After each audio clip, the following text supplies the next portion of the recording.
My husband is furious at our daughter for turning down a boy after his accident, and now he's calling both of us shallow and ableist for defending her choice.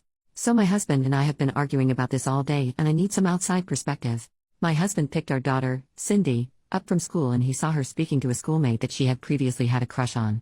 For context, last year during a sleepover, my husband and I overheard Cindy's friends lightly teasing her over having a crush on this boy. My husband also gently teased her with some innocent jokes like Cindy and boys sitting on a tree kissing type of silliness, and he sometimes brings it up randomly to tease her, like asking her if she wants to invite her boyfriend when we go on family outings. She never actually dated him or is even friends with him as far as we know. Her dad just likes to tease her.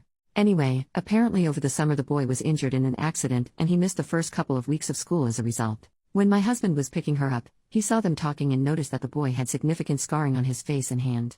When he asked her what happened to him and what they were talking about, saying that the boy looked disappointed, she explained to him about his accident and that he was just asking her out on a date but that she turned him down.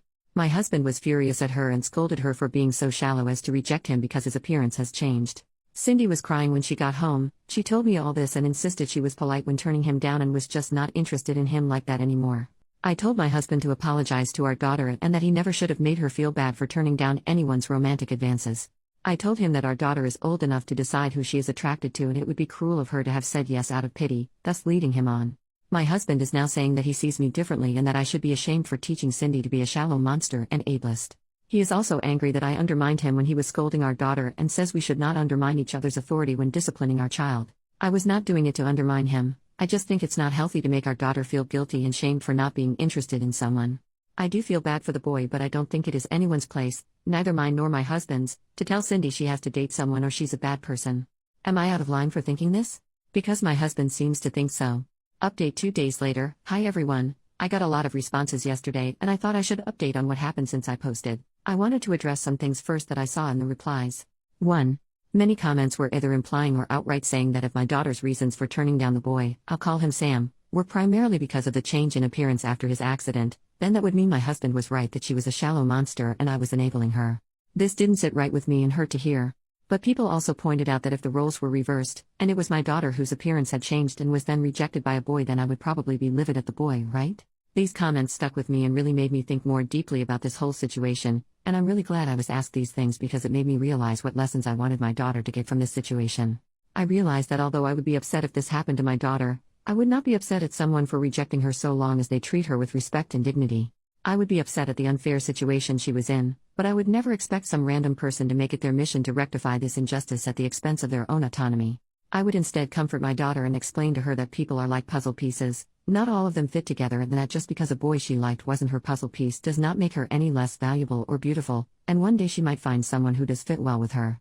2.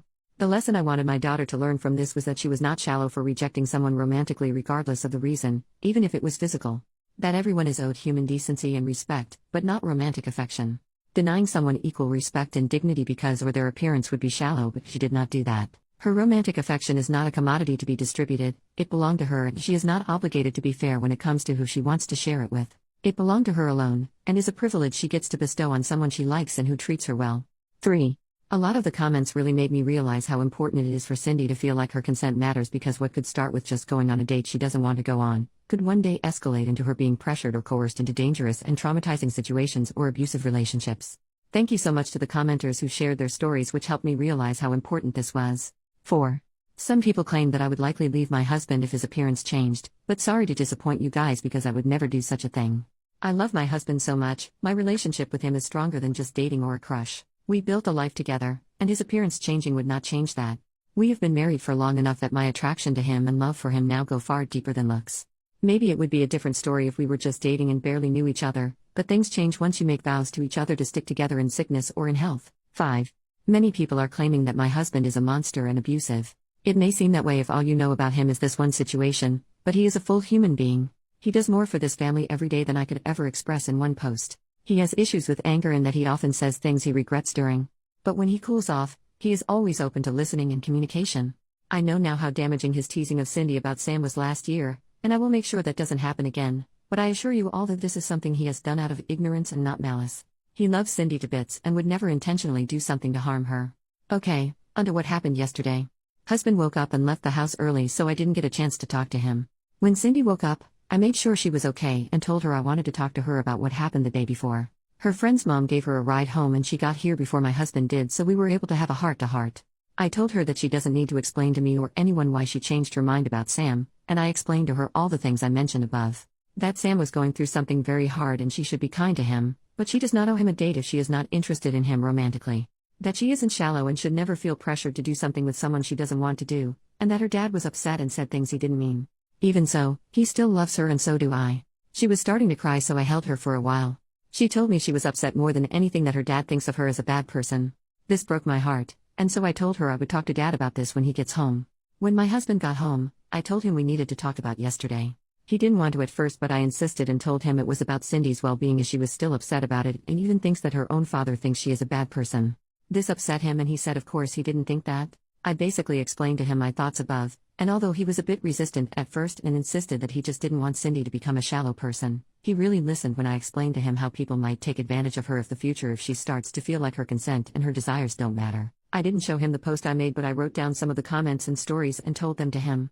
I told him they were stories I found on Reddit from people who experienced something similar. I didn't show him my post because so many comments were unfairly painting him as a monster and I was worried it would make him defensive. I think it broke through to him because he was really upset at the thought of our daughter one day being manipulated into staying with someone who was hurting her. He went to talk to her privately in her room while I prepared dinner, and afterwards she seemed a lot happier and was joking around with her dad again.